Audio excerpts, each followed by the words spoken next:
Saudi Arabia has been taking over the sports world. Some of the brightest stars in football are playing there, earning hundreds of millions in the process. They own a Premier League side and has already turned them into a powerhouse. And project after project, they're buying their way into the global consciousness through sport. And they're not going to stop. Hey everyone, Julian, and welcome back to the channel. And whether you're into football like me, or golf, Formula One, or even just politics in general, you've definitely been hearing a lot lately about Saudi Arabia. The Middle Eastern giant is one of the largest producers of oil in the world, which has given them a fortune to start growing their economy in other ways. And a big part of this push, to enter the business of sports. And they're doing it pretty well. Just last week, not only did Saudi club Al Ittihad confirm the signings of Karim Benzema and N'Golo Kante, but even more massive, we saw Live Golf merge with the PGA. And we'll definitely come back to that because that is a massive story in the golf world right now and kind of goes as a warning to other sports, including football. But why is this happening? Why is Saudi going so hard on sports? See, this is all part of a much larger picture and strategy that the Saudis are conducting right now. This all started back in 2016 with the launch of the Saudi Vision 2030. A strategic plan launched by the kingdom with the goal of diversifying its economy, reducing its dependence on oil, and most importantly, transforming Saudi Arabia into an ambitious, vibrant, and thriving nation.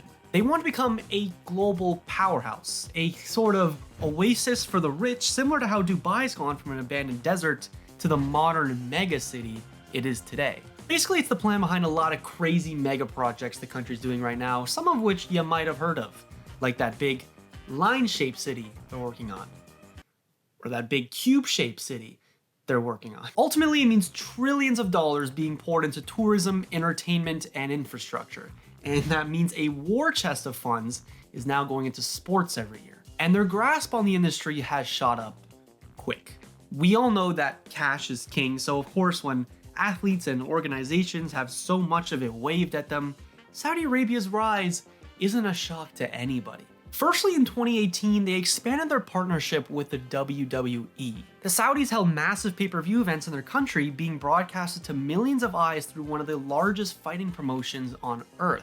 Then 2 years later, it was Formula One getting into bed with them. Since 2021, the series has taken to the streets of Jeddah for the Saudi Arabian Grand Prix, and will keep doing so until at least 2030. A purpose-built racetrack is under construction as well, strengthening the country's presence in the sport even more. Also in 2021 was the formation of Live Golf. This has been the fastest, most aggressive, probably the scariest strategy we've seen the Saudis employ in the sports industry. Because this is different to all the others because it starts with the Saudis making their own league rather than just buying into an existing, established one. The Saudis were aggressive, going to the PGA Tour and approaching every golfer there with millions of dollars to join their tour. Through insane sign-on bonuses and prize money that the PGA couldn't compete with, they lured away some top players and turned some of your average Joes into the highest paid golfers on earth. This was obviously something that Golf in America couldn't compete with, leading to just last week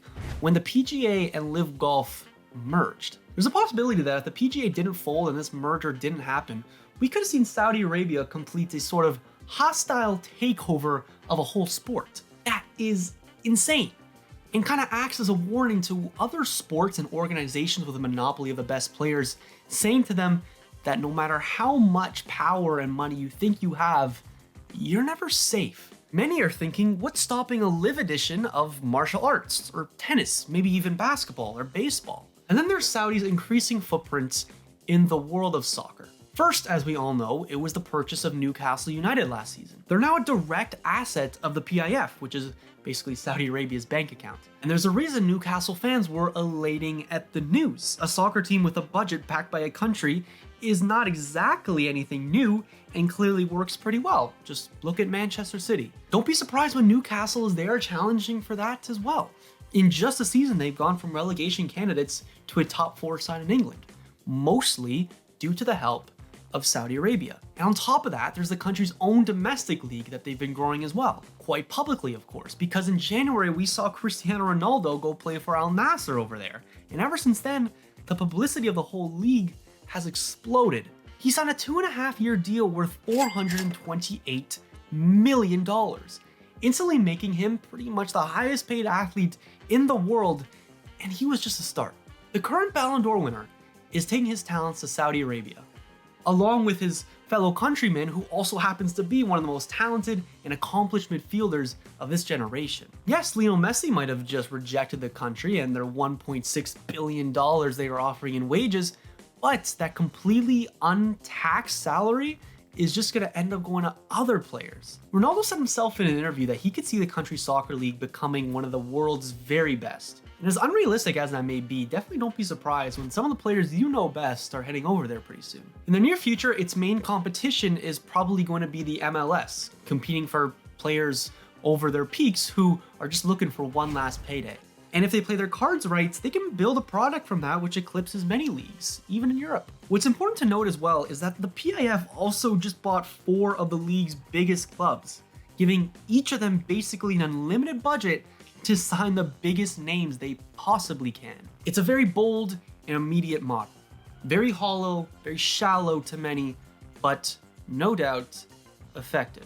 This isn't the first time that we've seen this excessive spending from a country to build their soccer league. Think of the Chinese Super League from a few years ago, or pre-MLS soccer in the States when they signed both Pele and Johan Cruyff. What separates Saudi Arabia and those countries is that the former is in it for more than just immediate financial gain. What Saudi has that China and the US didn't was that they also have ongoing efforts to grow their own national team, which is going pretty well, let's remember.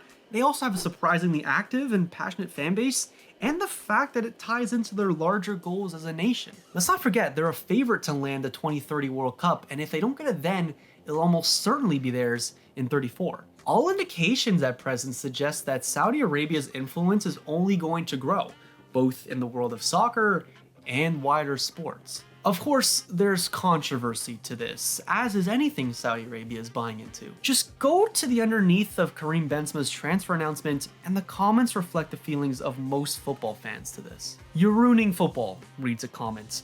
"They choose money over passion," says another. "Saudi League proof that legends of this world run after the money. Money in Saudi is destroying football." And the most liked comment in the thread, this gif. Sums it up pretty well, actually. Even more prevalent, though, many point out the recent actions of Saudi Arabia as a classic example of sports washing.